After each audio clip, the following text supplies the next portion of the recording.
I think it's funny how it's always villain arc, but it's never hero arc. It's always I'm on demon time, but it's never on I'm on when Arabic is called taqwa, which is God consciousness, or I'm on angel time, right? We don't say that like those things, and it sounds weird when you say it. It might be, even unfortunately a little bit cringe. It really makes you wonder if there is a hidden purpose behind what words are chosen to be popular. So let's talk about what real strength looks like. Self-control, to be strong and lead by example. There's a story of Alexander the Great. After him and his men spent years traveling through the desert. I could be wrong about that, but they were traveling through the desert with scarcity of water. His men brought him water in a helmet as they suffered from thirst, but instead of drinking it, he poured it out. Not because he wasn't thirsty, but because if his men couldn't drink, then he wouldn't either. There were two right choices. Drink it because of course you're the leader, and that's the choice that many people would choose. But the real right choice is to refuse it because you lead by sacrifice and example. And that's the difference.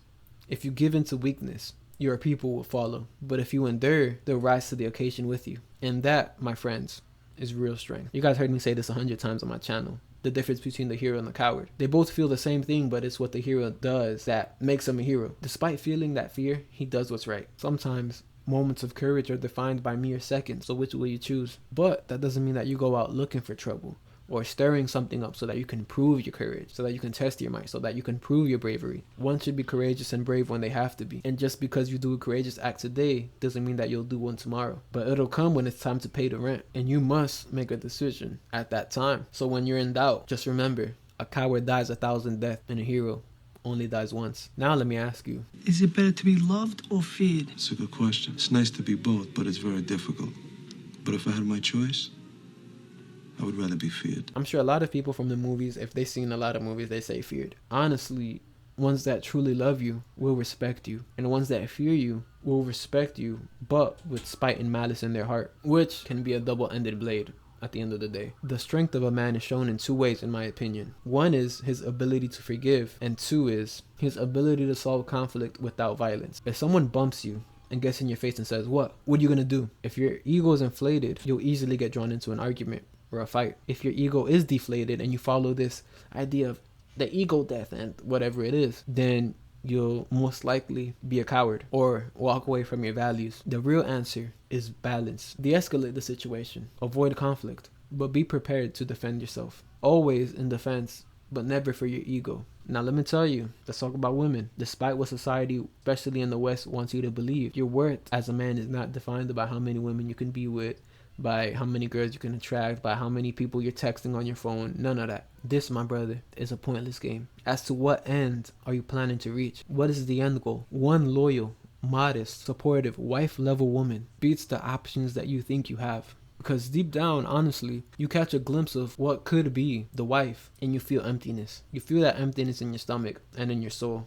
Messing around just doesn't fill. And the truth is that the man that can't control his eyes or his lust is a man who will eventually destroy his family. Because a father that cannot control his lust will raise boys that cannot control their emotions. And his actions will lead to a lack of his daughter's trust in men. Starve the lust. Starve the need for approval and validation from men and women, and start earning your own approval. Now let's talk about accountability. It's important for a man to take accountability in everything that he does. Sometimes even when it's not his fault necessarily. The moment you take ownership of your faults is the moment you're in full control of the situation, and you can start taking steps to move forward to something better. One, you find the better answer, and two, you become a better example for those that are watching you, and they will also start doing it themselves, leading to a more successful unit, family, and team. I believe it's okay to cry. I believe it's okay to be vulnerable, but there's a time and place for it.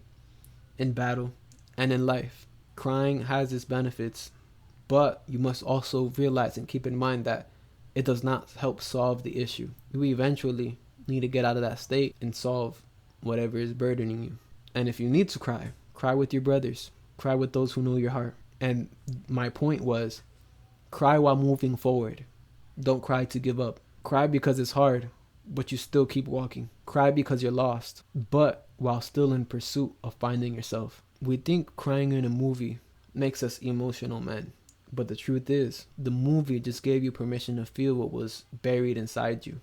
We fear showing emotion because we don't want to be viewed as weak, and I struggled with this. I still struggle with this a little. You don't want to be laughed at. You don't want to have your vulnerability used against you later down the line. So we become nonchalant, so we become stoic, which leads to what?